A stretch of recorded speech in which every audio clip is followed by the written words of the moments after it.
Hey y'all, welcome back to Right at the Wire. Well, as part of our Belmont card series, we're going to be taking a look at the late pick four for Friday's card. So let's take a look at the sequence. First leg of the late pick four is the sixth at Belmont, and it's a $32,000 claimer for 4-year-olds and up, and it's run on the dirt at 6 furlongs. Number one is American Gentleman. This one has been dropping in class since I couldn't. He was doing okay at the allowance level. You can see finally graduated, and the 62,000 N2X didn't prove very fruitful. So they dropped into 40,000 and got a third. But if you look at that race, the fractions were incredibly slow. And the horse on the front end was 9-1, and he got off to an easy lead, and nobody could catch him. Now, it was speed favoring, but when the fractions are that slow, you'd like to think that the horse could make a little better effort to get into the mix, and seemed to just sort of stay and run around at third. He really didn't make any type of move. So coming into this race, he's had a little bit of a freshening. But I don't really see much here. I think they're going to have to drop this one again, in my opinion.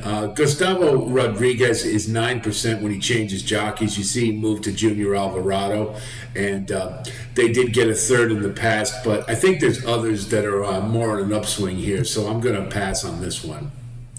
Money Mike came out of the same race, and he fared worse than American Gentleman did.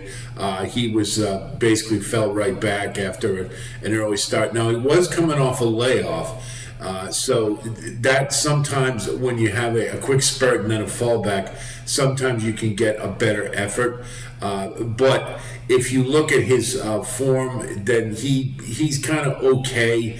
No great shakes, and I don't necessarily think at 5 years old he's going to run with a peak effort. So I'm looking elsewhere as well. Catch You Soon is trained by Linda Rice, and it's her first with the team, and this one's going up for a tag for the first time. And so you've changed trainers and was running at the allowance level protected, and now all of a sudden is up for a tag. So I don't know what that, I think that says that Linda Rice probably wasn't too happy with what she got. You see, first time for a tag, Linda Rice is 25%, 55% in the money. But she's 11% first time with a horse and a 61 to 180 day layoff. So it's kind of a mixed bag here.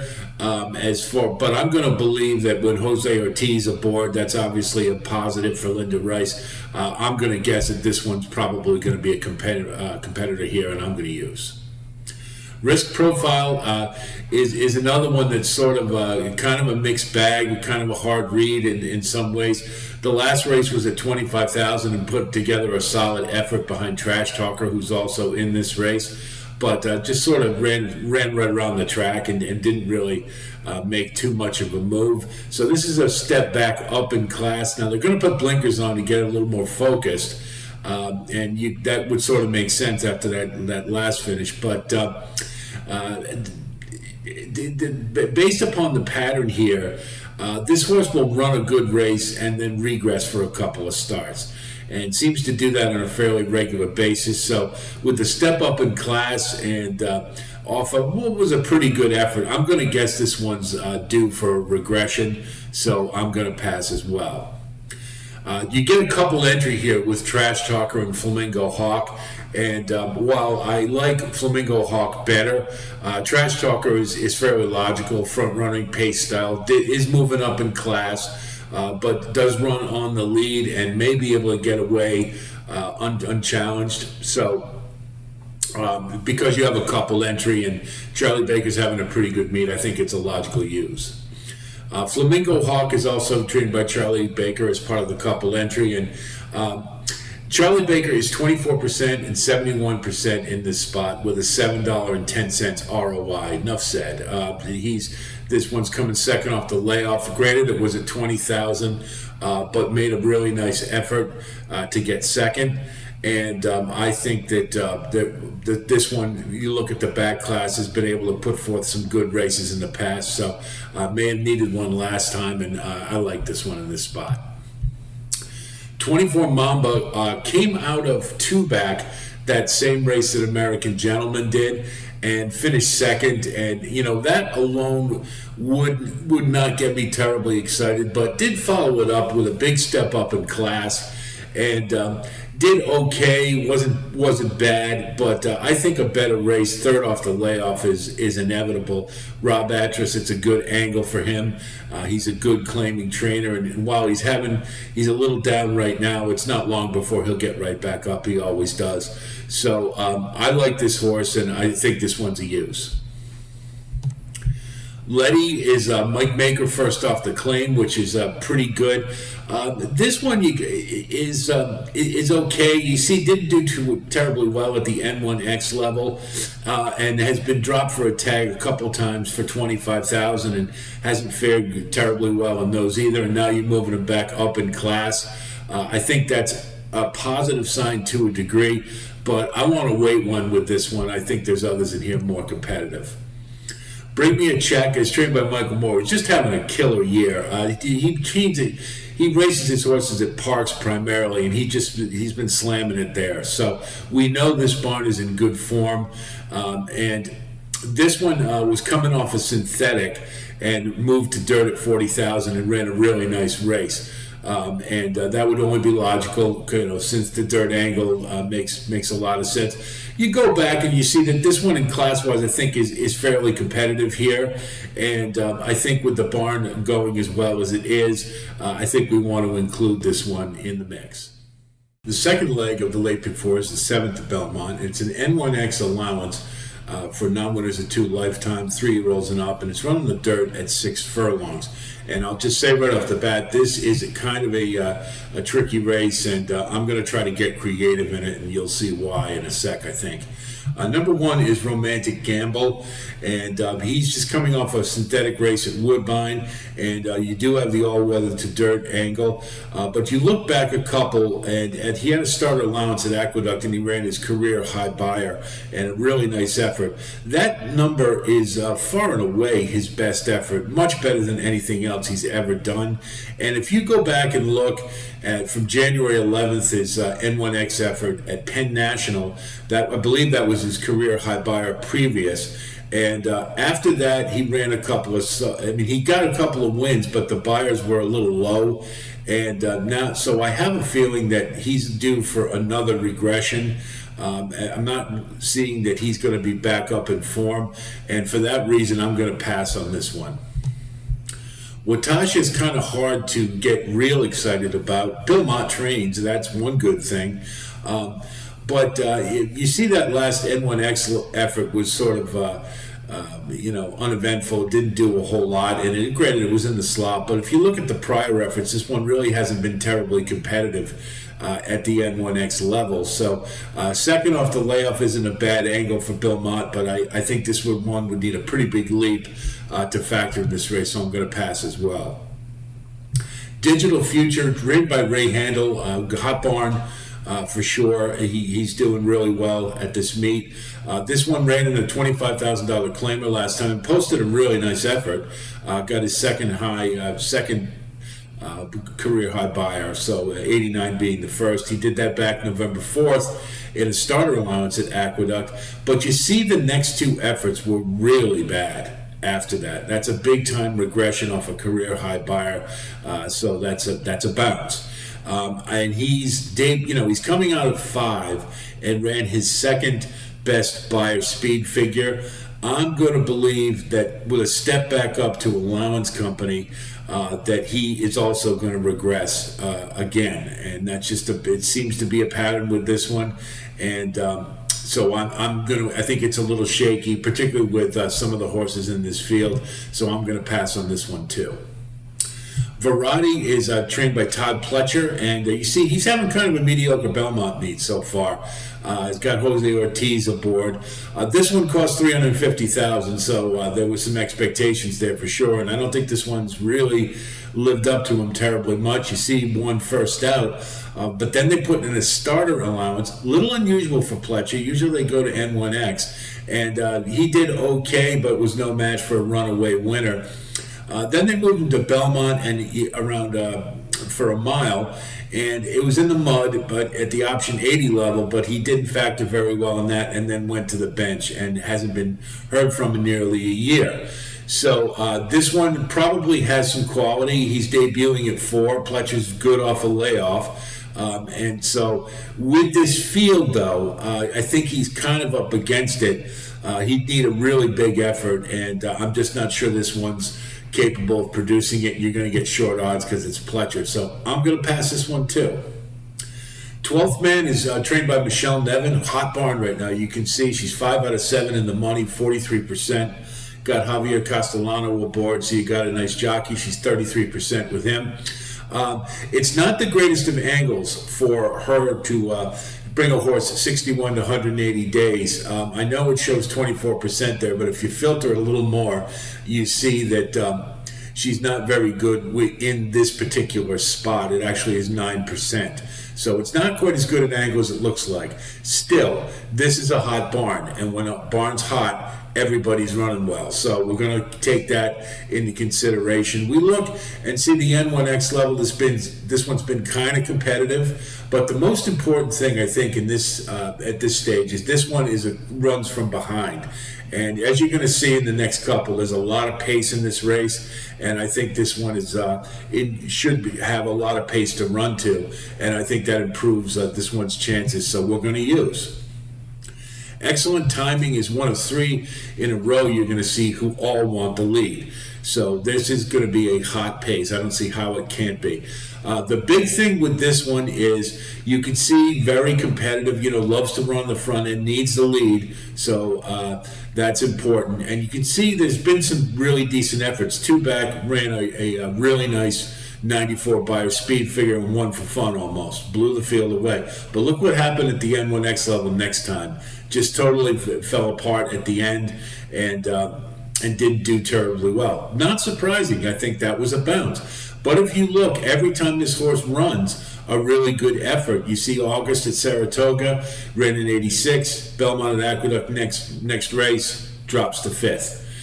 You see a pair of 86s, but I think that's a product of maybe growing a little bit, but when you run a career high like that, 94 above everything else, and then you bounce like that, chances are it's going to take another start before you're going to get back up to a decent level. Moreover, the fact that there's other pace in this race is going to make it an awful big ask for this one to take this one down. So I'm going to toss. Ikagai is another one who loves to lead. You see a lot of ones there, wants to be on the engine, and at the N1X level has been pretty competitive. You see the last couple at the N1X level, paired 80s. That number is going to be a little light for this field, but the main thing is he is going to be a pace presence, and you're going to have a couple with the 6. You're going to be dueling for the lead. So I have a feeling it's going to burn the both of them out, in my opinion, particularly when you consider the 6 is still on a pattern to regress. So I'm going to toss this one as well. Mainly, now you've got the 8, you got another one who wants the lead, who has to have the lead most of the time. So, trained by Mike Maker, this one's coming 3rd off the layoff. It's a 15% angle, so it's not the greatest, but a $1.40 ROI tells me that this one is, he gets the angle when he's got the chalk. Now, this one is definitely a competitor in here without question. You see some very nice numbers and has a lot of wins, 7 out of 9 in the money. And, 3rd off the left. This one looks like it's progressing towards a good start. I would not talk you out of using this one. However, I'm not going to, and the reason being is at the other speed to the inside. I think you've got 3 horses all going to be jockeying for lead. It has to be a meltdown. That's what I'm going to anticipate, and so I'm going to leave this one off too. Woohoo, That's Me is trained by Jorge Abreu, and I think this one's going to really benefit from the pace duel, and you can see that this one has been competitive in the N2X class and the N1X class. I think this one matches up speed figure wise, and primarily the big issue is, or the big asset is this one's from runs from off the pace. I think that's really important here. Coming off a layoff, should be fresh. So I think this one at 7-2 is a pretty decent price. And I think the Pletcher and the other speeds will drive that down, up a little bit. So you're probably going to get some pretty good value. So we're going to use the late runners in here. We're going to toss all the speed and hope we get one of them home.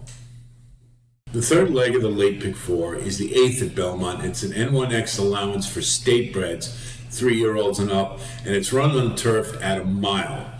Number 1 is Barrel of Ghosts. Oh, and incidentally, take a look at the configuration. You'll note this is more of a one-turn race than it is 2, because they're going to start it out of a chute. So customarily, that means that the early pace might have a bit of an advantage, and horses to the inside as well. So we want to think about that. Number 1 is Barrel of Quests. Trained by David Donk, who's been doing pretty well at this meet. You see, this one has been in the N1X class for a fair amount of time, and has been okay, but not greatly competitive. The first start at 4 years old was okay. And you know, the main thing is didn't come up with a career high buyer, and you always like to see that when they start at 4 years old. And it was on a closer favoring track, and I think this one comes off the pace, so not a terribly good scenario, and so I'm going to pass on this one. Conman is trained by Mark Cassie, and this is third off the layoff, which is a good spot for him. And you see this one is another one that kind of likes to run off the pace and has been progressing steadily, improving with each race. Look at the buyers, they go up every single race. But in class here last time, just missed, and as the favorite, that's beaten chalk. So, you know, a little bit of a concern there, but I think this one's a logical fit, and you definitely want to use. Open Till Midnight is trained by James Ryerson, and you got Junior Alvarado aboard. This one has took a few to break the maiden, and has been in the N1X class a little while. Big red flag to me is that they dropped this one for to a claimer for $25,000. It looks to me like they were, you know, kind of giving up on this horse. They were even willing to take a discount. As you see, this one was bought for $30,000. They were willing to lose them for $25,000. So a little bit of a concern there. Moved it back up in class to claiming, and it really didn't help very much at all. It didn't do very well. Might have needed a race. We could say that, and then first off the claim, maybe not the greatest angle for Ryerson, but you see this next race at the N1X level. This one improved markedly and ran a really nice race. Now the question you have to ask yourself is a bounce in order? Because that's the biggest effort this one has ever run. It is at 4. You can expect improvement. That's true, but I'm a little wary about using a horse who improves that markedly in a start coming back. So wouldn't talk you out of thinking about using this one, but you want to keep that in mind. I'm thinking that there may be a regression here coming. Kaz Palace has never run on turf, but if you look at this one, likes to be on the lead, and there's not a lot of early pace in this race, so I think that could be a plus. Palace Mouse is an okay first-time turf sire, so I mean there's not really a big angle here. What I'm thinking more than anything is that because this one likes the early speed and is moving to turf, that perhaps could be in the mix, and that's really governing my thinking more than anything else. You're getting 50-1, which is a pretty good price. And the only concern you have was beaten chalk last time, but obviously this one has some hops. So at the N1X level, that was open company. This is state bred, so it's a little bit of a class drop. It's not necessarily something I like to do, taking a horse doing something for the first time. But I think this one in this field might be a pretty good fit, particularly with the early running style. Noble Huntsman just really hasn't improved. Isn't factoring, and as a 3-year-old against older, I mean, I think that's a really big ask for this one to do well. You see, the first time in this same class, this one was nowhere to be found, and I'm not expecting much better, so I'm going to toss. Copper Chalice is interesting. You see this one won first asking and back 3 years ago, and then went to the bench for over a year. Came back and didn't really do terribly well in this class level, but that was on dirt. So and then went to the bench again for almost 2 years this time, a year and a half. So it looks to me like a bit of a desperation move to put this one on turf just to see if they can figure out some way to make this one useful. I tend to, I really, there aren't any turf stats. There's nothing really to get me excited about this one, so I'm going to wait one, and we'll just, if he beats me, he beats me. But I have my doubts that he's going to be competitive in this race. Fatima's Blessing is one that is a logical fit in this class. You see the last effort in class was pretty good. Lost to a runaway winner, but did get a decent second, and it pretty much is, runs the same race virtually every time, it seems, and is pretty good about being in the money. So I think this one in this field makes a lot of sense. I just think it's logical. I do wonder about the win potential. That's the one thing you have to think about. This one doesn't seem to like to win a whole lot, but is always game and it's always in the money. Lightning could strike. You get Jose Ortiz aboard. Logical use, I think. Be of Courage is one that is going to 2 turns, or well, not really 2 turns, but is a route and it's a stretch out. You can see the stats are kind of marginal. Excuse me, for this field, and the last effort was a sprint and really didn't do much running at all. And I think this one wants more ground. That's one thing I will say. Looking at the pedigree, Noble Mission by Galileo, that's 2-turn pedigree all day long. So I think the stretch out would be a positive for this one. Not sure how much it would be, and if we would put this one in the mix as far as a win candidate. Wouldn't talk you out if you want to take a chance with this one at 12-1. You are getting the bug on with Moreno Hernandez, so and you're getting blinkers on. So I have a feeling they're maybe going to try to put this one up on the engine, and so there's some things to think about. And I wouldn't talk you out of it if you want to use. Playing with Matches is another one who likes to lead, and this one has been at the option 50 level for the last 3, and you see a little bit of improvement in terms of the buyers have been steadily moving up, but I don't know that it's going to be competitive in this field. That's really the issue more than anything else. Is going to be on the engine, but I think I just don't see enough here to get me really excited about this one. You do see we have a main track only entrant, and obviously when you have those Berjol and Safalo's Mission, obviously they would be in your mix if this one went to dirt, but likely I think it'll be on turf.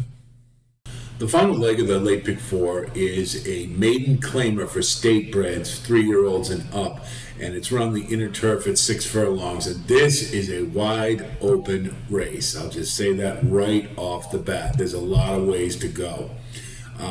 Number 2 is Uncle Taco, trained by Jeremiah Engelhardt. Not the greatest of first-time starter trainers, and I didn't really see much here to tell me to be real excited about this one, particularly since it's going to be on the rail, and I think there's others that appeal more, so I will pass on Uncle Taco.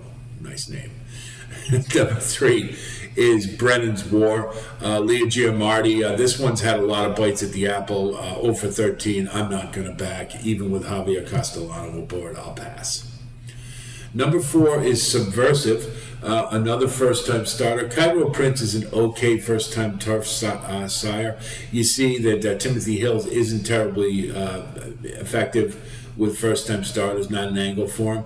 The tab itself doesn't show a whole lot of speed or a lot of talent in the offing, so this is another one that I'm going to pass on.